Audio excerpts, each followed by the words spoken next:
Em decisão unânime, Congresso aprova a isenção do imposto de renda para quem ganha até R$ 5.000 por mês. Pais vão ganhar direito a até 20 dias de auxílio paternidade para nascimento ou adoção de um filho. Movimento aumenta no comércio com as vendas de enxovais para quem capricha no visual de um bebê reborn. Polícia Civil fecha 49 postos de gasolina no Nordeste que movimentavam dinheiro da facção Primeiro Comando da capital. Presidente dos Estados Unidos, Donald Trump, oferece ajuda ao governador do Rio de Janeiro, Cláudio Castro, para combater o crime organizado. Candidato socialista que venceu a eleição para ser o novo prefeito de Nova York faz desafios ao presidente americano. Às vésperas da COP30, países da União Europeia decidem cortar 90% das emissões de gases que provocam o efeito estufa. E pela destruição de florestas, ursos buscam comida em áreas urbanas e atacam pessoas no Japão. É agora no Jornal das 22.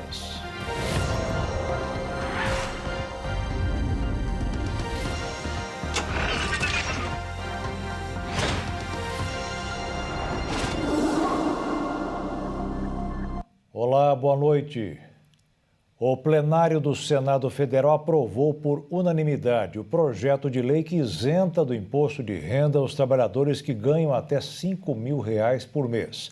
A medida ainda reduz gradualmente o imposto para aqueles que ganham acima de R$ 7.000 por mês. O texto agora segue para a sanção do presidente Lula. As senadoras e os senadores que aprovam permaneçam como se encontram.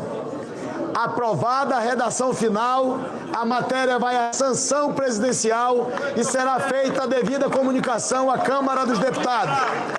Antes de passar pela análise dos senadores, a Comissão de Assuntos Econômicos do Senado aprovou o projeto que isenta do imposto de renda quem recebe até R$ 5.000 por mês logo pela manhã. O projeto era uma das principais promessas de campanha do governo e envolve tanto desoneração para faixas mais baixas como ajustes na tributação de rendas mais altas para compensar a perda de arrecadação. Pela regra atual, só está isento quem recebe até pouco mais de R$ 3.000 mensais, equivalente a 2 salários mínimos. Acima disso, entram alíquotas progressivas que chegam a 27,5%, dependendo da faixa salarial. Com a nova proposta, o limite de isenção sobe para R$ 5.000, o que amplia o número de contribuintes que não vão precisar pagar imposto de renda retido na fonte ou na declaração anual. O texto também prevê uma faixa intermediária para quem ganha entre R$ 5.000 e R$ 7.350. Nesse caso, haverá uma tabela específica com alíquotas progressivas e uma dedução automática para evitar distorções. O objetivo é impedir que quem receba pouco acima de R$ 5.000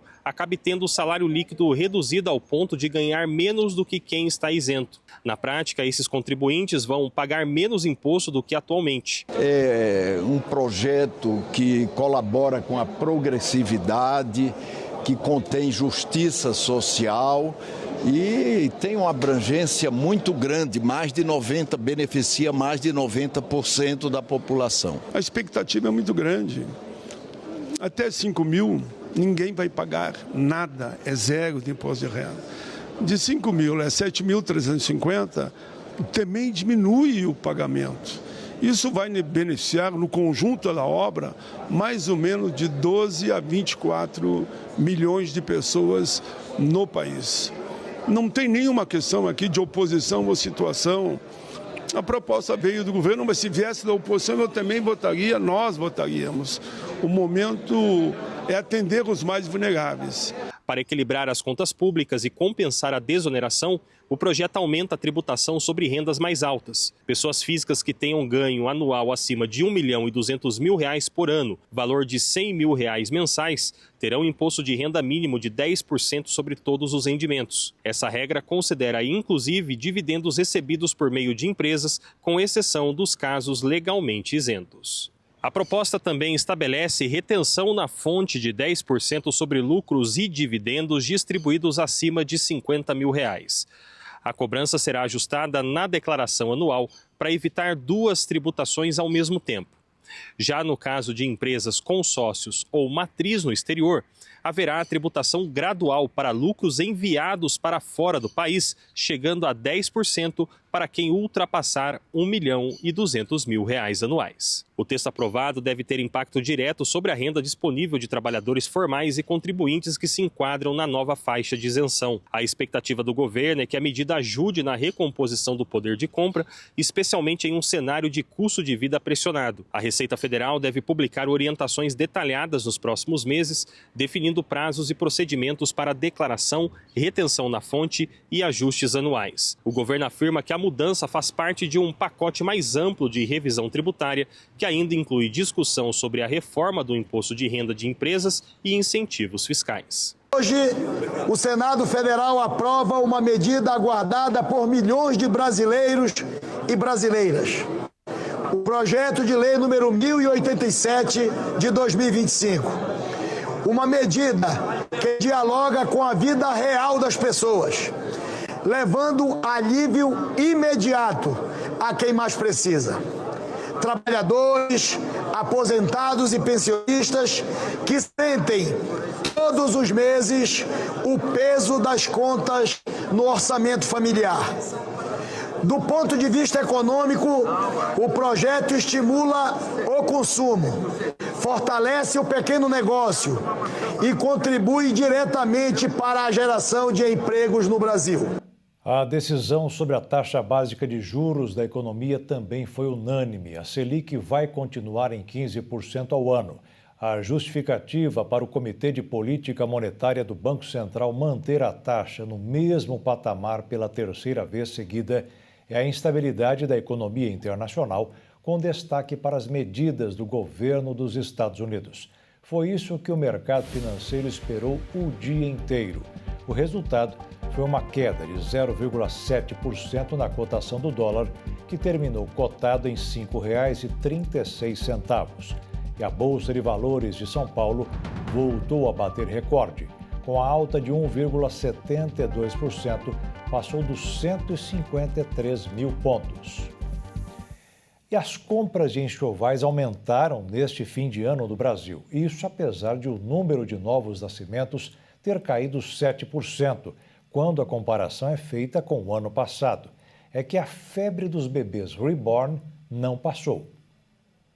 Faltando apenas 2 meses para o ano acabar, muitos brasileiros aguardam este momento para receber o tão esperado 13º, visando as festas de Natal e Ano Novo, o que faz com que o comércio no país aqueça substancialmente. Mas nesta época, um mercado muito específico tem crescido e chamado a atenção. São as lojas de artigos para bebês. O que chama atenção é que, pelo segundo ano consecutivo, o Brasil registrou queda no número de nascimentos e recém-nascidos. Mas o que tem causado mudança neste mercado é o surgimento de um novo público que está entrando em cena. São as mães de bebê reborn, que agora estão gastando muito dinheiro no enxoval de suas bonecas, o que pode aumentar as vendas no comércio visando a primeira parcela do 13º salário. Os bebês reborn ultra-realistas viraram febre no Brasil. Para se ter uma ideia do quanto as pessoas têm levado isso a sério, tem gente levando boneco para ser atendido no SUS. Tem casal se separando, brigando pela guarda do bebê na justiça. E tem até mulher pedindo licença maternidade para cuidar do bebê. E agora todo esse público se concentrou num lugar só, nas lojas de artigo para bebês. Ultimamente estamos vendendo bastante, para boneca, bebê reborn.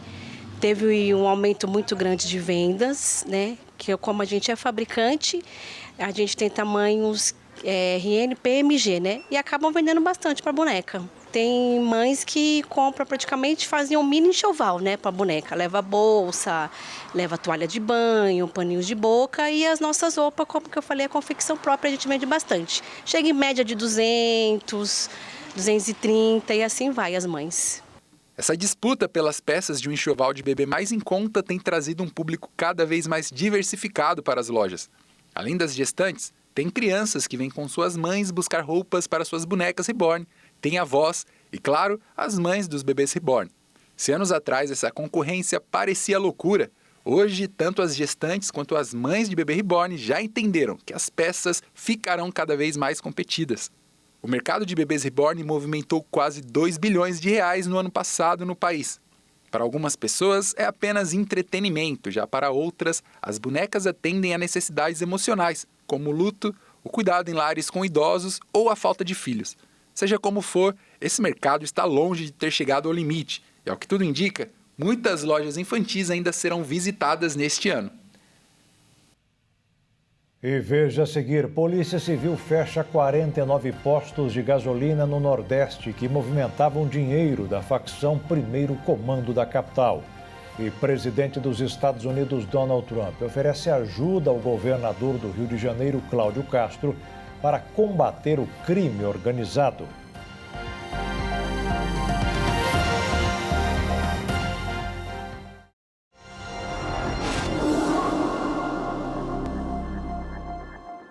O presidente dos Estados Unidos, Donald Trump, ofereceu hoje ajuda ao governador do Rio de Janeiro, Cláudio Castro, do PL, para o combate ao crime organizado. E o governador, que divulgou números diferentes sobre as mortes na mega operação contra o Comando Vermelho, disse que tem prontos mais 10 projetos contra os criminosos. Após a operação mais letal da história do Rio de Janeiro, que resultou em 121 mortes, o governador Cláudio Castro entregou ao ministro Alexandre de Moraes, do Supremo Tribunal Federal, um documento de 26 páginas, em que defende a ação das forças de segurança. O texto argumenta que o uso da força foi proporcional diante do enfrentamento com o Comando Vermelho, que teria utilizado armamento pesado e táticas de guerrilha urbana. Castro afirmou que as polícias civil e militar, que mobilizaram cerca de 2.500 agentes, encontraram resistências de grupos fortemente armados e com equipamentos sofisticados, como drones usados para lançar granadas. Segundo o governador do estado, cerca de 500 criminosos participaram diretamente dos confrontos, usando roupas camufladas e circulando por trilhas clandestinas entre as comunidades. A estimativa é que o tráfico possua de 800 a 1.000 fuzis nas regiões do Complexo do Alemão e da Penha. No documento entregue ao Supremo, o governador pediu que organizações criminosas de grande porte sejam classificadas como grupos terroristas. Ele ressaltou ainda que o estado já tem 10 novas operações programadas com autorização judicial, incluindo uma grande ação prevista para dezembro na região de Jacarepaguá, com o objetivo de retomar territórios dominados por facções. Além disso, a polícia deve iniciar ainda neste mês ações diárias na Zona Oeste e na Baixada Fluminense para desmontar barricadas instaladas em favelas. A mega operação reacendeu o debate sobre a violência e o papel do Estado nas comunidades do Rio. Enquanto organizações de direitos humanos questionam a letalidade das ações, pesquisas de opinião apontam que parte da população apoia o endurecimento do combate ao crime organizado. Castro, por sua vez, declarou que continuará adotando medidas firmes para reestabelecer a ordem e a autoridade do Estado. Em meio à repercussão internacional do episódio, o presidente dos Estados Unidos, Donald Trump, enviou uma carta ao secretário de Segurança Pública do Rio, lamentando as mortes dos 4 policiais durante a operação. No documento, o governo americano expressa solidariedade às famílias das vítimas e se coloca à disposição para oferecer apoio técnico e estratégico ao Estado do Rio de Janeiro no enfrentamento ao crime organizado. A ministra das Relações Institucionais, Gleice Hoffmann, afirmou que o governo Lula é contra o projeto que iguala a atuação de facções criminosas no país a terrorismo. A proposta passou a ser mais defendida pela oposição ao governo após a operação das Forças de Segurança do Rio de Janeiro. Nós somos contra, o governo é terminantemente contra, somos contra esse projeto que equipara as facções criminosas ao terrorismo. O terrorismo tem um objetivo político e ideológico e o terrorismo, pela legislação internacional, dá guarida para que outros países possam fazer intervenção no nosso país. Nós não concordamos com isso. Nós já temos uma legislação sobre facções criminosas, mandamos agora um projeto de lei que traz bastante rigor para o combate às facções e temos lá a PEC da segurança, que está dormitando há 6 meses quase, e que a Câmara não deu encaminhamento. Está na comissão especial, eu espero que o relator realmente apure seu relatório para que a gente aprove o mais rápido possível para nos dar condições de fazer operações integradas. O projeto que trata facções criminosas como terroristas teve a votação adiada pela segunda vez nesta semana.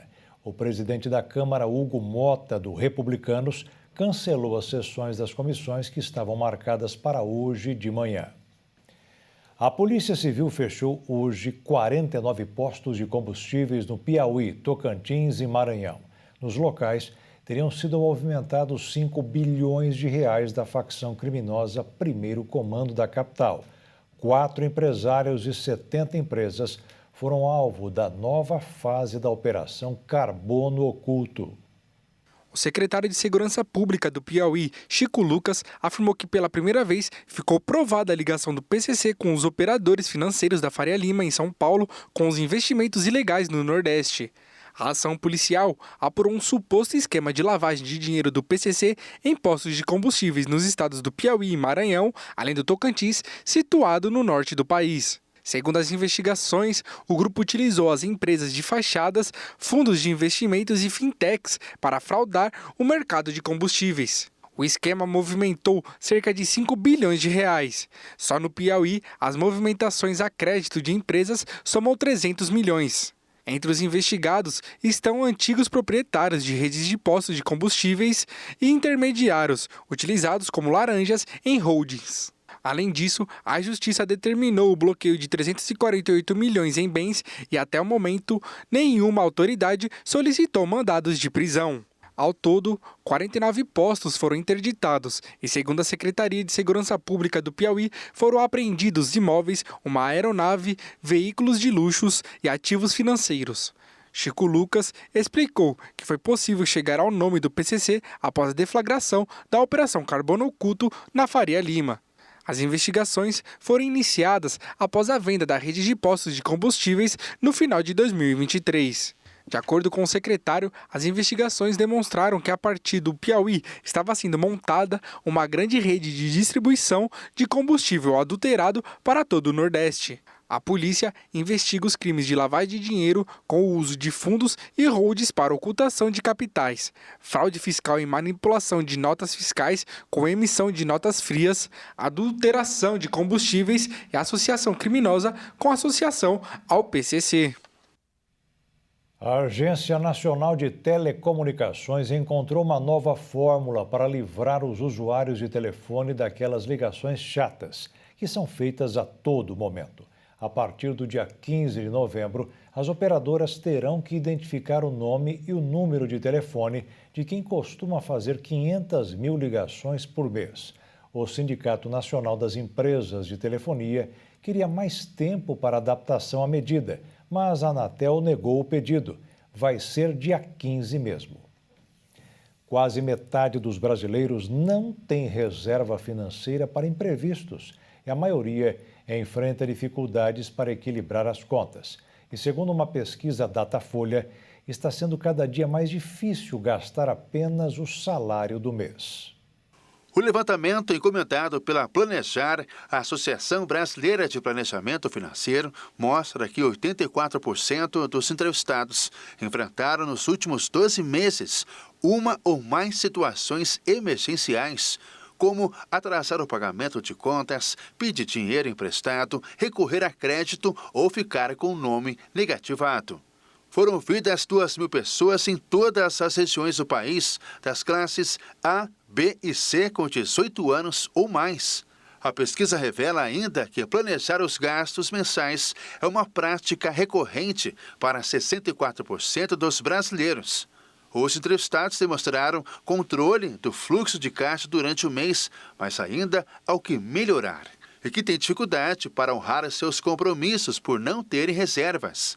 Entre os entrevistados, 46% dizem estar insatisfeitos com sua condição financeira atual, enquanto 38% se declaram neutros e 16% satisfeitos.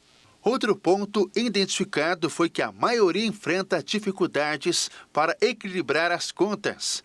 4 em cada 10 pessoas afirmam que conseguem pagar as despesas, mas não sobra dinheiro, e 19% dizem que nem sempre consegue pagar tudo. O estudo também revela um descompasso entre o planejamento e a execução financeira. No último ano, 39% dos entrevistados gastaram mais do que receberam.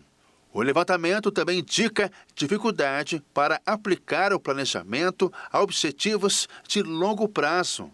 43% dos entrevistados dizem não ter reserva de emergência, em sua maioria pertencentes à classe C, que representa 78%. A pesquisa mostra ainda que a busca por ajuda profissional é rara. 57% dizem não contar com auxílio para organizar as finanças.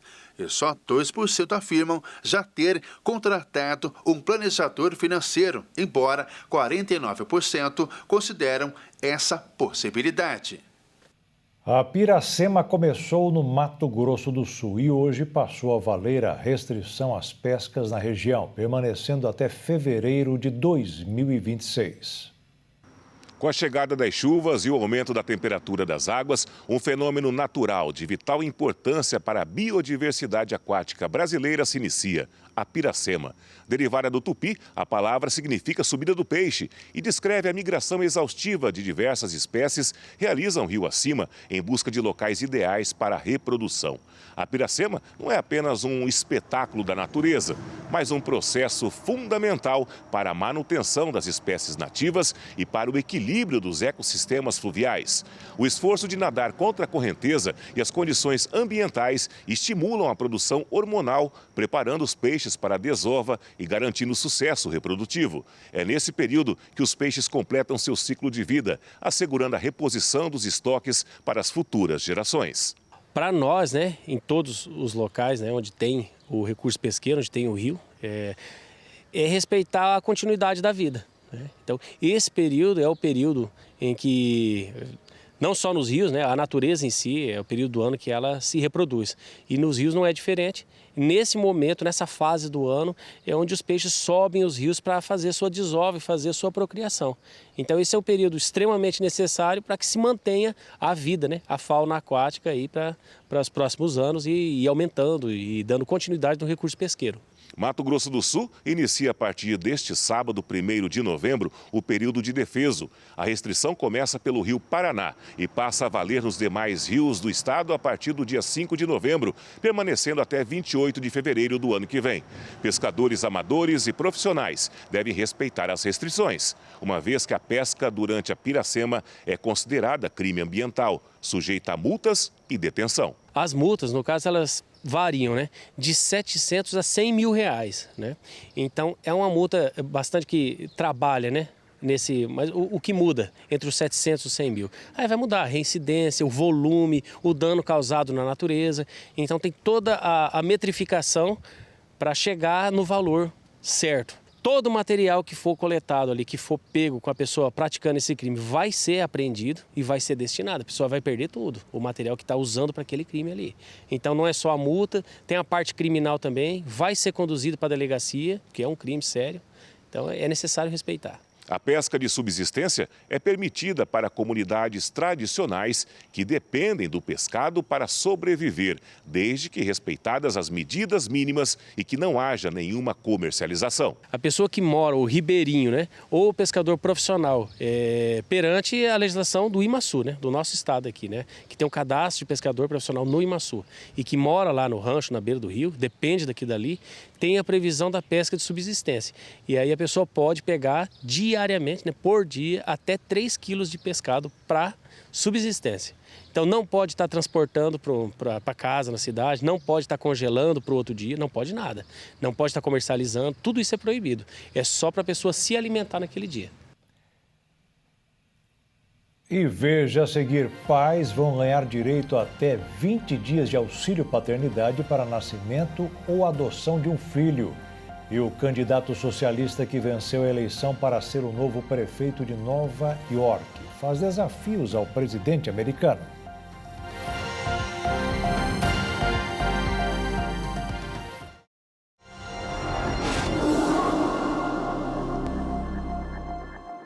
O candidato socialista que será o novo prefeito de Nova York lançou desafios hoje ao presidente dos Estados Unidos, Donald Trump. Em seu discurso, Zoran Mandani, que é muçulmano, exaltou o papel dos imigrantes no país. Tudo o que Trump não queria ouvir. Com uma estratégia de campanha que combinou vídeos virais da internet com o apoio de voluntários, o democrata filho de imigrantes se tornou um fenômeno eleitoral, sobretudo entre a população jovem. O discurso de Zohran Mamdani durou cerca de 25 minutos, durante os quais variou entre um tom desafiador e irônico, e a uma narrativa esperançosa. Nova York continuará sendo uma cidade de imigrantes. Uma cidade construída por imigrantes, impulsionada por imigrantes. E a partir desta noite, liderada por um imigrante.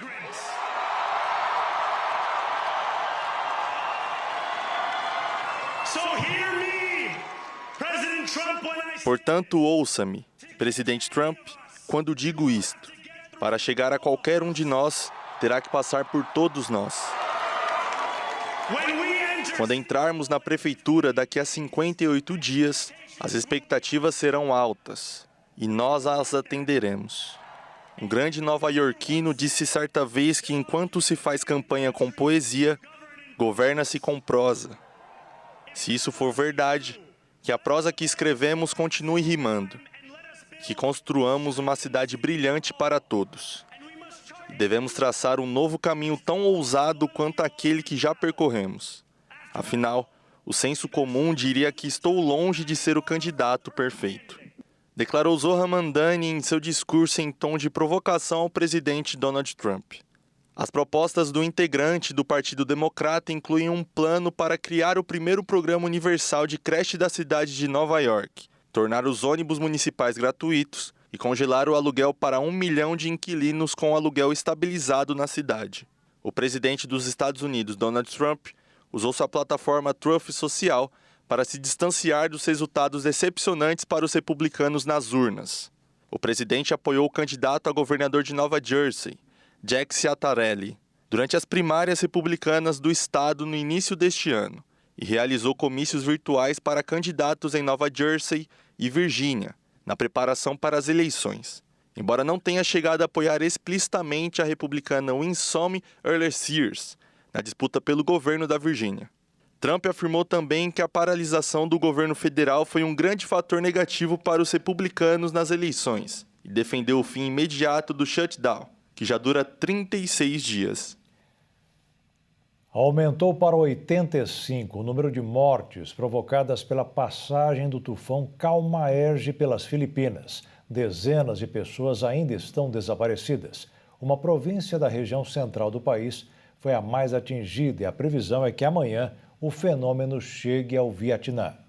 O tufão Calmag, chamado localmente de Tino, provocou inundações, cortes de energia, enchentes generalizadas e o deslocamento de mais de 200 mil pessoas nas Filipinas. O fenômeno atingiu o país em um momento de fragilidade, em uma sucessão de desastres naturais entre terremotos e tempestades.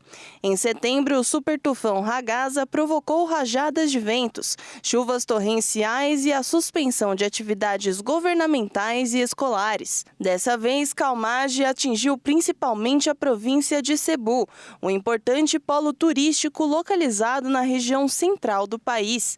Segundo meteorologistas, a área registrou 183 milímetros de chuva em um dia, valor bem acima da média de 131 milímetros para todo o mês. Cenas de destruição surgiram à medida que as águas da enchente recuavam, revelando a dimensão dos danos, como casas reduzidas a escombros, veículos capotados, ruas obstruídas por destroços e vidas completamente transformadas.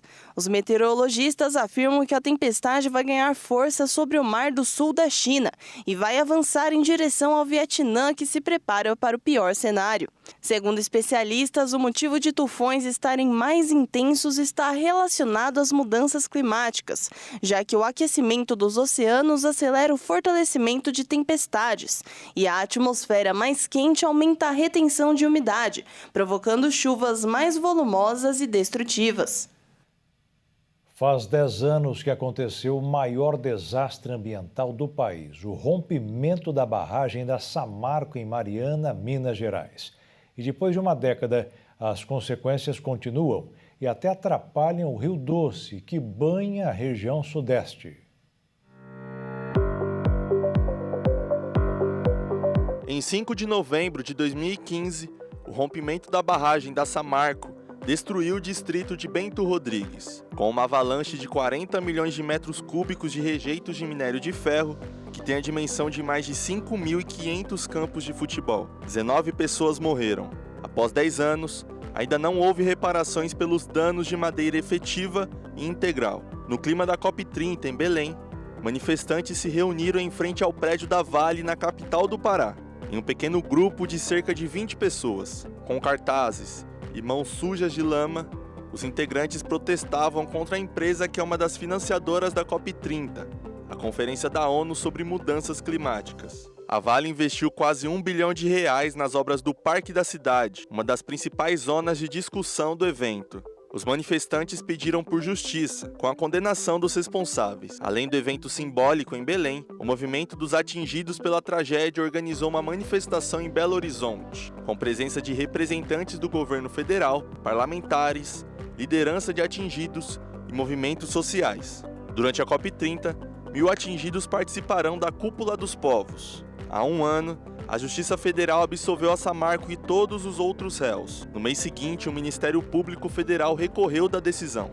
Esse recurso ainda não foi analisado pela Justiça. Devido à demora do processo, vários crimes pelos quais os réus foram denunciados já prescreveram. Até o momento, já foram pagos 14 bilhões de reais em indenizações individuais e auxílios a quase 290 mil pessoas. No total, 420 mil pessoas foram afetadas pela tragédia de Mariana.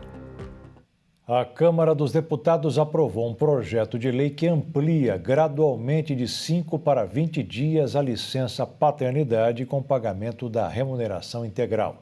Serão contemplados funcionários com carteira assinada, trabalhadores avulsos e microempreendedores individuais.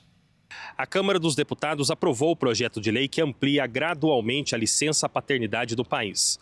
A proposta prevê que o tempo de afastamento do trabalho para pais passe dos atuais 5 dias para até 20 dias com remuneração integral. O texto foi alterado pelos deputados e, por isso, vai retornar ao Senado para nova análise. A ampliação ela vai ser aplicada de forma progressiva. Nos 2 primeiros anos após a sanção, a licença vai ser de 10 dias. No terceiro ano, sobe para 15. E somente no 4º ano de vigência da lei o benefício vai atingir o período máximo de 20 dias. A mudança tem como objetivo garantir que o trabalhador possa acompanhar os primeiros momentos de vida da criança ou então os processos de adoção e guarda. A Câmara considerou que a ampliação da presença paterna nos primeiros dias de vida da criança contribui para o vínculo familiar, reduz sobrecargas e também favorece um compartilhamento mais equilibrado dos cuidados. Mas, por outro lado, o impacto financeiro da medida ela precisou ser negociada para permitir que a sua implantação aconteça de forma gradual. O pagamento da licença vai ser feita pela Previdência Social. As empresas elas vão continuar repassando o valor ao funcionário, mas elas podem compensar esse gasto nos recolhimentos ao INSS. No caso de micro e pequenas empresas, essa compensação ela vai poder ser aplicada em qualquer tributo federal. Para trabalhadores avulsos e também empregados microempreendedores individuais, o benefício ele vai ser pago diretamente pela Previdência. O projeto também prevê situações bem específicas. Quando a criança for pessoa com deficiência, o período da licença ela pode aumentar em 1/3. Além disso, o pai vai poder dividir o afastamento em 2 períodos iguais, desde que o primeiro seja utilizado imediatamente após o nascimento ou a adoção. O segundo período deve ocorrer entre 180 dias. Assim como acontece com a licença maternidade, o texto estabelece também proteção contra demissões sem justa causa durante o período do benefício e até 1 mês após o retorno do trabalhador. Caso o empregado seja demitido antes de exercer o direito à licença, ele deverá ser indenizado.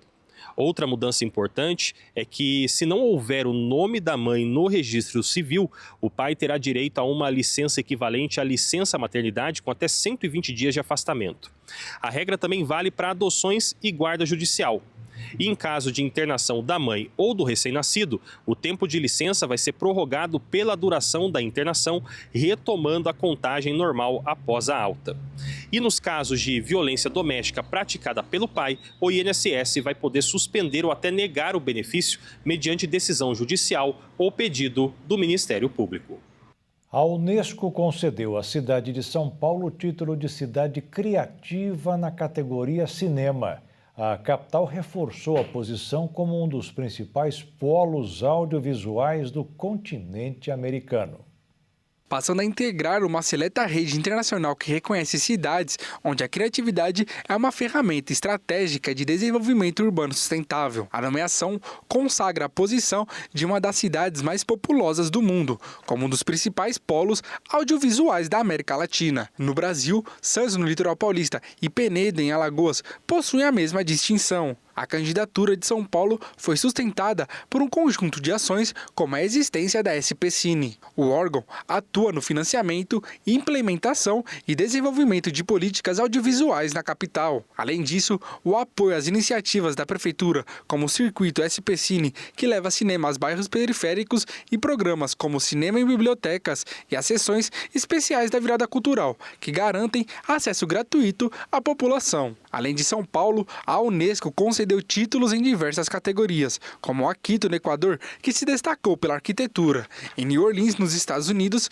pela música. A rede de cidades criativas da Unesco, composta por mais de 300 cidades em cerca de 100 países, visa destacar os municípios que promovem a cultura e a criatividade como parte das estratégias de desenvolvimento e inovação. O Brasil ocupa a terceira posição na relação de Estados-membros da Unesco, entre os países mais ativos no programa de honraria da Unesco. E além de São Paulo, outras 14 cidades aparecem na lista. E a seguir, às vésperas da COP30, países da União Europeia decidem cortar 90% das emissões de gases que provocam o efeito estufa. E pela destruição de florestas, ursos buscam comida em áreas urbanas e atacam pessoas no Japão.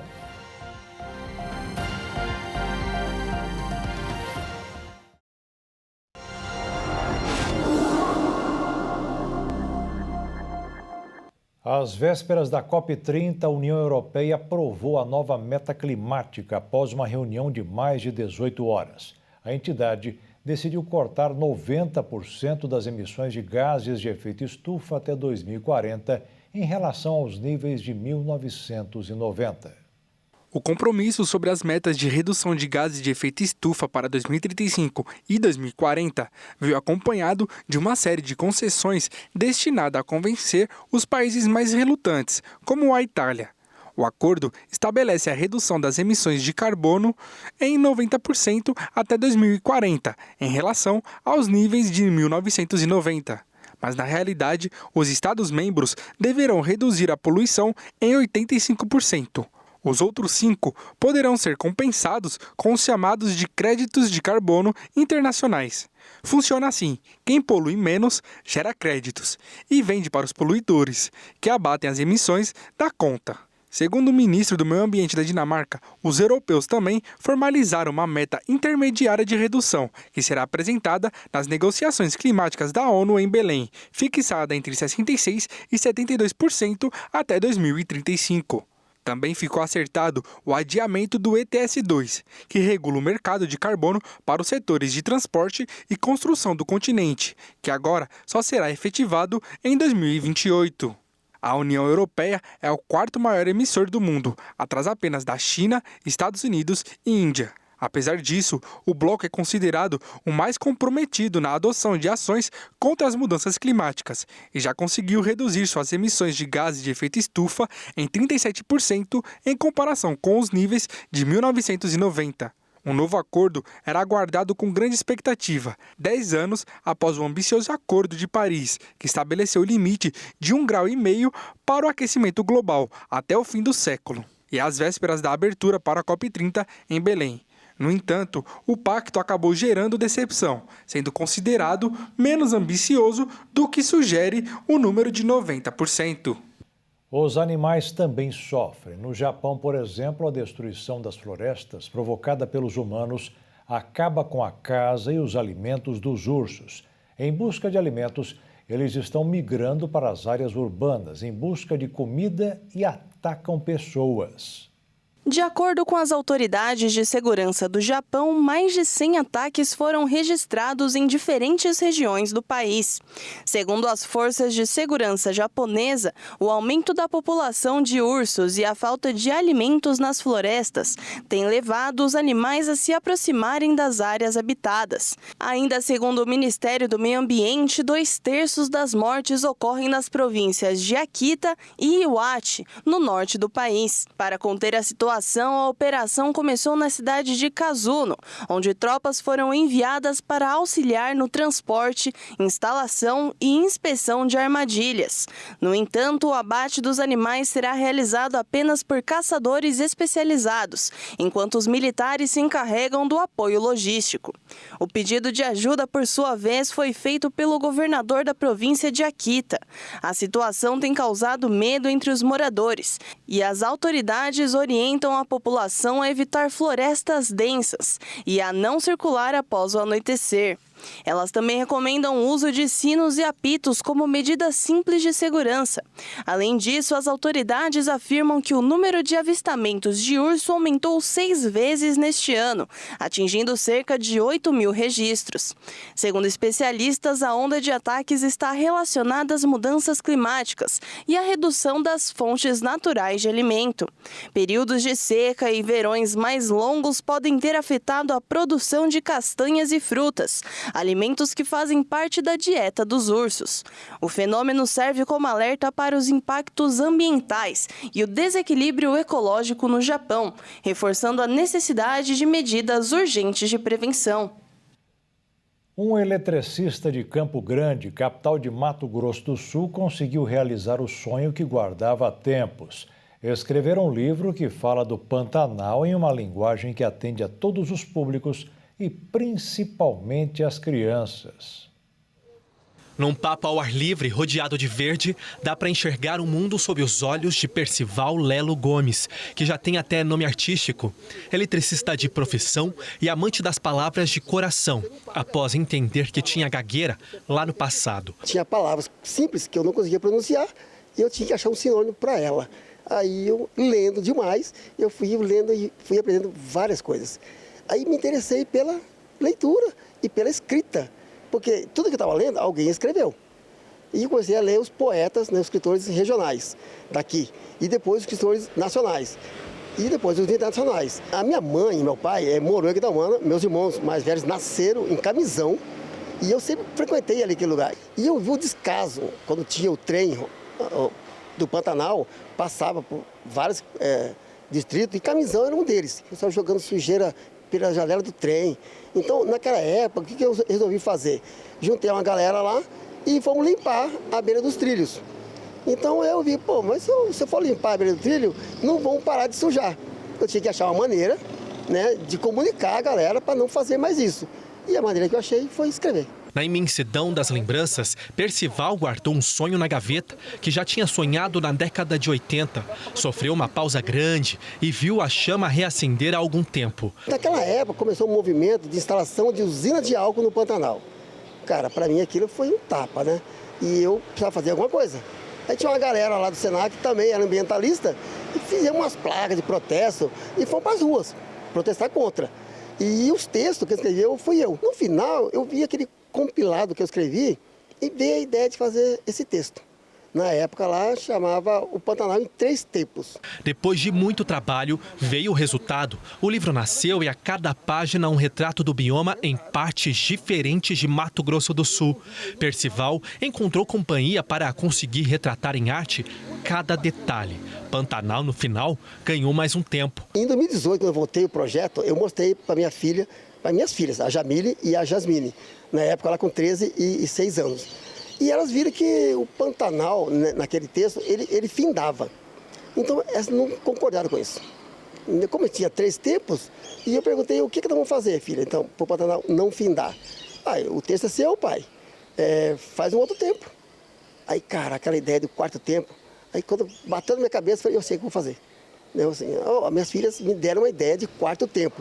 E eu resolvi escrever o 4º tempo e coloquei as crianças como a percussora, as salvadoras, né, entre aspas, do Pantanal. Porque assim, a partir do momento que a gente começar a ouvir mais as crianças, os adultos melhoram. O livro foi traduzido para a língua terena e, ao final, outros idiomas incluem a todos que pensam um planeta melhor. O terena é o povo, até onde eu pesquisei, é o povo originário com maior presença em Mato Grosso do Sul. Aí eu procurei o cacique Josias, que me indicou o professor Ismael, que fez a tradução para o terena. Eu tinha mandado uma versão, uma tradução em inglês para o professor também, mas ele achou que eu cometi alguns erros ali de comunicação, né? Que o povo lá daquele inglês tem coisa que ele não entende que a gente fala. O professor melhorou a minha tradução e traduziu ele para o italiano, para o espanhol e também para o alemão. Nossa ideia é que o livro atinge pessoas, crianças do mundo todo. Percival teve ajuda para se inscrever no Fundo de Investimento à Cultura e conseguiu. O livro já está disponível. Eu escutei uma frase que fala que a gente precisa deixar um mundo melhor para as crianças. Não, eu penso o contrário. A gente precisa ser uma criança melhor para o mundo. Porque se o mundo tiver crianças boas, terão adultos bons, ele será melhor. Vendo esse livro, ele é bacaninha, mas depois que lê, ele é fantástico. Toda a equipe envolvida se envolveu de alma e coração. Então é um livro para ser visto com os olhos e sentido no coração. E o Jornal das 22 termina aqui. Uma boa noite para você e fique na paz. Tchau.